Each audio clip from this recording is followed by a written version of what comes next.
Locked On Podcast Network presents Locked On Sports Today. Will he stay or will he go? Lamar Jackson's offseason takes center stage. The Miami Heat stood pat at the trade deadline, which is, in itself, a bold move. And the holding call on James Bradberry isn't anywhere near as bad as you're thinking it is. This episode is brought to you by FanDuel Sportsbook, official sportsbook of Locked On. Make every moment more. Visit FanDuel.com/LockedOn to get started. I'm Peter Bukowski, starting your day with the can't-miss stories and biggest debates in sports. You're Locked On Sports Today. Searching all major sports. Found. Let's start with the biggest story. While the NFL world waits for Aaron Rodgers to emerge from his darkness retreat to make a decision, he's not the only former MVP whose future remains shrouded in darkness. Sorry, I had to do it. Kevin Ostreicher from Locked On Ravens joins me now. And Kevin, Lamar Jackson does not have a long-term contract with the Baltimore Ravens at this point, and now reports say Baltimore could tag him and could potentially be interested in a cache of picks in what would be one of the biggest blockbuster trades we've ever seen. Let's start with this at its most basic level. Why do the Ravens and Lamar Jackson not have a contract done already? Well, all the reports, Peter, point to guaranteed money. And a lot of that goes back to Deshaun Watson's deal last offseason with the Browns, where that deal is fully guaranteed and really shook up the quarterback market. And Lamar Jackson deserves to be paid. He deserves to have a boatload of guaranteed money. But at this point, it seems like Lamar is really pushing for that, according to all reports, pushing for that fully guaranteed deal, while the Ravens aren't really there yet. So we're about a month away from free agency. I highly doubt the Ravens just let him hit the open market. There would be a franchise tag in that situation, as reports have talked about. But it's interesting because a franchise tag is a one-year fully guaranteed deal where for an extension, you could potentially make that first-year cap hit low, like $10 million or $12 million, and have more flexibility. So for a team that right now has around $28 million in cap space, a non-exclusive franchise tag is $32 million fully guaranteed. An exclusive franchise tag is $45 million guaranteed. That hurts your flexibility this year a lot more than a long-term extension with a $10 million cap hit. So there's a lot to maneuver, but if you just break it down at a basic level, it really seems like the guaranteed money for both sides is the sticking point. And the problem is, if you're going to fully guarantee the whole deal, then you can't play the salary cap math unless you add void years. This becomes a math problem very quickly. Let's say they get to the point where, okay, this has become too animosity filled between these two sides. And part of the problem is Lamar does not have an agent, where you can have an agent and your owner, or agent and your GM or cap specialist sit in a room and hash these things out. No, this gets a little personal. And so that can create some more tension here. Let's say this gets to a point where, okay, this is not salvageable. You have to move on. What does a fair haul look like for Baltimore? It's such a tough conversation because it feels like he is a player that would fetch at least the Russell Wilson trade package, if not more. So you're getting multiple first-round picks, multiple high-quality, potentially young players. And then on top of that, it's would the Ravens want a quarterback back in that deal? Or would they want to maybe use one of their own draft picks, bring in their own guy? So if it's Atlanta, let's say, is Desmond Ridder on the table? Or if it's somewhere else, do you want a young quarterback back in that deal? Or would you rather have a higher first-round draft pick to be able to bring in your Bryce Young or CJ Stroud or Will Levis or Anthony Richardson or whoever it would be? So the non-exclusive franchise tag, if Lamar leaves on that tag, you get 2 first-round picks. Lamar's worth much more than just 2 first-round picks in this scenario. So in this case, I'm thinking 3 firsts and a couple of players at least, because he is that good. And he's a franchise quarterback, whether that's for the Ravens or for somebody else. You would have teams lining up out the door, quarterback needy teams lining up out the door for a player like Lamar Jackson. And to be honest, the Ravens haven't faced something like this before, where yes, they signed Joe Flacco to 2 huge extensions, one after the Super Bowl, which was deserved, and then one in 2016, which was not as deserved. But this Lamar extension is going to be 2, 3, however many times that deal. This is going to be the biggest contract if it happens. in Ravens history. Stay up to date all year on the Baltimore Ravens by subscribing to Locked On Sports Today and Locked On Ravens on YouTube or wherever you get podcasts. Thanks for making Locked On Sports Today your first listen. Coming up, the Miami Heat standing pat at the trade deadline was a bold move. Before we get to that, the New York Jets seem to be hedging their bets on Aaron Rodgers. The midway point of the NBA season is here, and now is the perfect time to download the FanDuel Sportsbook app, America's #1 sportsbook, because new customers get a no-sweat first bet up to $1,000. That's bonus bets back if your first bet doesn't win. Just download the FanDuel Sportsbook app. It's safe, secure, and super easy to use. I won money on the Super Bowl with it. Then you can bet on everything from the money line to point spreads and everything in between. The Boston Celtics are in Milwaukee to face the Bucks tonight. FanDuel loves the Bucks in this one and has them as 10-point favorites. Jason Tatum not expected to play. Plus, FanDuel even lets you combine your bets for a chance at a bigger payout with a same-game parlay, so don't miss the chance to get your no-sweat first bet up to $1,000 in bonus bets when you go to FanDuel.com/lockedon. That's FanDuel.com/lockedon to learn more. Make every moment more with FanDuel, official sports betting partner of the NBA. The New York Jets hired Nathaniel Hackett as their offensive coordinator, potentially as a ploy to lure Aaron Rodgers to the Big Apple.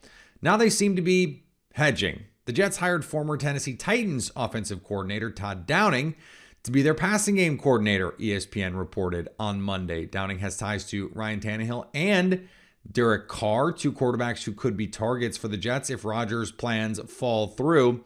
The 42-year-old Downing was arrested last November and charged with DUI on speeding in the hours after the Titans' Thursday night game against the Packers. The Titans didn't punish Downing at the time, but he was fired at the conclusion of their 7-10 season. Philadelphia Eagles All-Pro right tackle Lane Johnson will undergo surgery later this week. Johnson played through a torn adductor this postseason. He delayed his surgery so he could play in the postseason as the Eagles advanced to Super Bowl 57. He suffered the injury, which sidelined him for the final 2 games of the regular season on Christmas Eve against the Dallas Cowboys. Johnson has not allowed a sack since Week 11 of 2020, according to Pro Football Focus. There's no time like the present, especially if you ask Kyrie Irving. He asked members of the media to not ask him questions about the future, as it is, quote, a distraction. Forgive people for being curious, as there's no guarantee Kyrie will play for Dallas past this season or past tonight.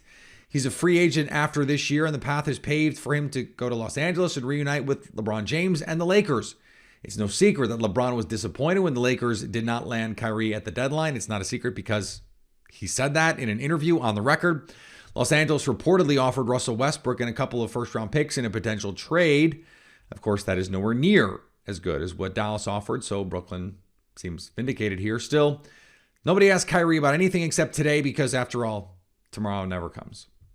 This is wild. Speaking of the NBA, and speaking of Brooklyn, the Nets got run out of Madison Square Garden by Jalen Brunson and the Knicks on Monday. The New York Knicks end a 9-game losing streak to the Brooklyn Nets in emphatic fashion, a 124-106 victory led by a historic night from Jalen Brunson. I'm Gavin Shaw of the Locked On Knicks podcast. Brunson dropped 40 points, no turnovers, and 70% shooting. Great stat, courtesy of Knicks Film School's Jonathan Macri, becoming the first Knick to ever do that, just the 19th player in NBA history to ever pull off that feat. Josh Hart, his former Villanova teammate, wasn't far behind him with 27 points. The one concern for Hart coming into New York was his three-point shooting this year, particularly his reluctance to take them. Not an issue tonight, 4 for 6 from distance, and continuing to inject some energy, some life beyond just Emmanuel Quickly into the second unit. Julius Randle filled in, especially in the first quarter, with some big-time shots. And for the Knicks, given that they came into the night 3 games in back of the Nets, this was a must-win. The Atlanta Hawks scored 138 and lost to the, Charlotte Hornets. Hello, friends. My name is Brad Rowland. The Atlanta Hawks fall on their faces up in Charlotte on this Monday evening, falling to the Charlotte Hornets and allowing 144 points. That is a season high in points allowed for the Hawks. It was a calamity defensively throughout the night against the league's worst offense by the numbers in Charlotte. There were some bright spots on offense for Atlanta in this game in particular, and Sadiq Bey made his Hawks debut. But aside from that, the sort of theme of the evening was certainly the defense and how lackluster it was from start to finish. The Hawks did get back into the game down the stretch. They had chances to win in the final minutes, but certainly the bigger takeaway is that the Hawks were not able to get stops in this game. We'll have more on this one, the big picture, and more on Locked On Hawks podcast. And on the ice, the Nashville Predators had a bad day at the office against the Phoenix Coyotes. That's exactly the kind of hockey game that makes you want to turn the channel to something else. Nick Morgan here from the Locked On Predators podcast. Preds lose 4-2 to the Arizona Coyotes, a team that absolutely has sucked on the road this year. This game was just boring. I mean, there was no energy, even from Arizona, who wound up winning the game. But for the Nashville Predators, this is a team in the playoff hunt. They're trying to claw their way back into contention here, and yet there was no energy, no urgency. Even at the end when they had the goalie pulled and you needed to score a goal, there was no rushing towards the net. There was no any sort of indication that made you think they were pushing for this win at the end. It's just become a common theme for the Nashville Predators, and I don't know how they fix it. And it's making a lot of doubts pop into my mind ahead of this NHL trade deadline. Miami, always a wild card when players could be on the move, but they stand pat at the trade deadline and are cantilevered right on the edge of the play-in tournament in the Eastern Conference. They fall to the Nuggets 112-108 in a hard-fought game where both teams were down players. Wes Goldberg from Locked On Heat joins me now. And Wes, what did you make of Miami's approach to the trade deadline when they were seemingly rumored on a number of big-name players? Yeah, look, the Heat are always going to be tied to big-name players because that's just partly what the Heat do. And at this point, just sort of what we assume, even if they don't even have any interest in those players, we just sort of assume that they might be after them. So, of course, their name ends up just being sort of in the ether when it comes to Kevin Durant, Kyrie Irving, even smaller kind of players like Zach LaVine and guys like that. And ultimately, the Heat didn't make any moves at the deadline.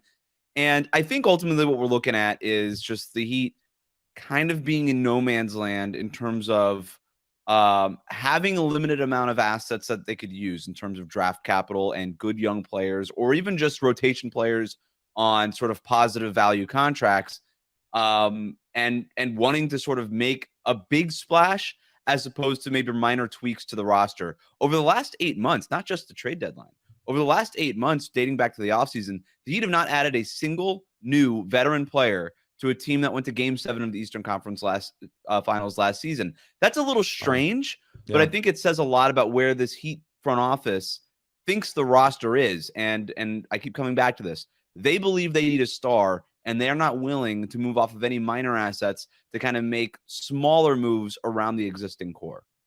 So then what is the ceiling of this version of the Heat? They'd won 8 straight ahead of this game and had been playing much better basketball after a little bit of a sluggish start. So how far can they go this year? How good can this team be absent a new star? This Heat team could go, they're going to be a playoff team. Okay. I think they're as good as any team in the East outside of Milwaukee, Boston, and Philadelphia. That is the clear top 3. But with Brooklyn kind of rebuilding after the trade deadline, no Kyrie, no KD, we'll see what happens to them. They've got enough of a cushion where they'll still probably be a playoff team, but nobody's afraid of this new Brooklyn Nets roster in a postseason. The Cleveland Cavaliers are really good. I think the Heat can compete with them, if not beat them in a series. And then every team beyond them, the Knicks, the Hawks, like you name it. I don't think the Heat are scared of any of those teams, but I think there's a pretty strong ceiling as to how far the Heat can go. To me, in the Eastern Conference, it's a 3-team race between Milwaukee, Boston, and Philadelphia. And those are teams with stars. And right now, the Heat have all-star players in Bam Adebayo and Jimmy Butler, but they don't have the elite level talent that those teams do, nor the depth at this point. What do you think they are willing to give up in terms of some of those core assets? You mentioned Jimmy Butler and Bam Adebayo, really good all-star level players. Tyler Hero, another really good player. But if you want to get a superstar level player, you might have to give up some of or one of those guys in a transaction like that, which hurts your core, obviously. So as we think of this sort of longer term, is this just like Bam Adebayo and everybody else? Or how do you view the construction of this team? I think it's the former. I kind of do think it's Bam Adebayo and everybody else. And look, Jimmy Butler is still the heart and soul of this team, and you're probably not trading him either. And they love the development that Tyler Hero has made this year. He was out tonight against the Nuggets with a knee injury, but for the most part, he's been pretty good for them all year. But they were willing to put Tyler Hero on the table in terms of Kevin Durant negotiations over the offseason. There were some contract stipulations that prevented him from really being in any kind of trades at the deadline before Kevin Durant ultimately ended up in Phoenix. But I think that the Heat were willing to put, Tyler Hero and their other young players, whether it's Caleb Martin, Max Strus, Duncan Robinson, like whatever these kind of role players, they're willing to do everything that they could other than Jimmy Butler and Bam Adebayo to get a star, including all of their picks. The thing is, all of their picks just isn't enough picks anymore. Right. Like, we're seeing what all these stars are going for. 4 first-round picks, unprotected, swaps in between, a bunch of second-round picks now. Like, the Heat have 1 second-round pick that they could trade between now and 2029, and it's the one in 2029. Nobody cares about that. Stay up to date all year on the Miami Heat by following Locked On Sports Today and Locked On Heat on YouTube or wherever you get podcasts. Coming up, if we're all being honest with ourselves, that final holding call in the Super Bowl was probably fine. James Bradberry was called for holding, and the Philadelphia Eagles were robbed of a chance to make a dramatic last-minute comeback in the Super Bowl. Many have called the penalty egregious and just another piece of evidence to the decline of NFL officiating. Matt Williamson of Peacock and Williamson disagrees. In the world of ref gaffes in the history of the league, it's way, way, way down the list for me. Like you said, it probably is like going 65 into 60. I personally would not have thrown the flag because of the situation, and you hadn't thrown them yet. I think there has to be a little bit of a human element to the reffing of it, and just say, I haven't called that to this point. I recognize that's a penalty. I'm going to keep the flag in my pocket for now. The thing that doesn't get discussed enough when it comes to the officiating problems in the NBA and the NFL is replay. Replay has made this so much worse because we sit there for 2, 4, 8, 10, 12 minutes looking at replay after replay after replay, slowing frame by frame down to the thousandth of the second, and then we expect every call to be right. And if it's not, we freak out because we spent 15 minutes trying to adjudicate the right call. Replay is eating itself. Make it 30 seconds, make it a minute. You look at a couple angles and you move forward. And I understand the Bradberry call was not a replay call, but this is connected. If we're not so focused on the refs, if every replay that has to go to a booth review is not 45 minutes long, we're not so focused on the officiating, because the goal of the officiating is to keep any game fair. And the role of replay is to make sure that that officiating is also equitable in a way that makes sense for fair play in the game. That means overturning obviously bad calls. If you have to look at the 3 blades of grass between a player's foot and the sidelines, we've gone too far. And that is why there's so much focus on the officials, because we've created an environment where those granules, where something that nuanced and that infinitesimal is magnified. If we stopped doing that, we could actually take some of the focus off the officials and see that 95% of the time they're doing a really good job. But it's that 5%. If we pared back replay and said, okay, we're just going to focus on the obviously bad calls, and there's a shot clock, you have 30 seconds to get the call right. If it doesn't look obviously wrong, we're moving on. I think that makes everything so much better, and we stop focusing on all of this so much. And finally, Alabama is number 1 in basketball. For the first time in 20 years, the Crimson Tide are atop the AP poll in men's college basketball. Alabama has made a name for itself as more than just a football school.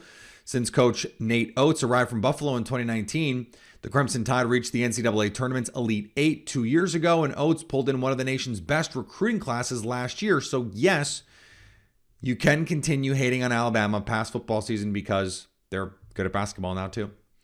Thanks for making Locked On Sports Today your first listen. Now go find your favorite team's Locked On podcast and make them your second listen. Coming up tomorrow, who will be the next NFL coaching hire? So at least until tomorrow, stay locked on sports today.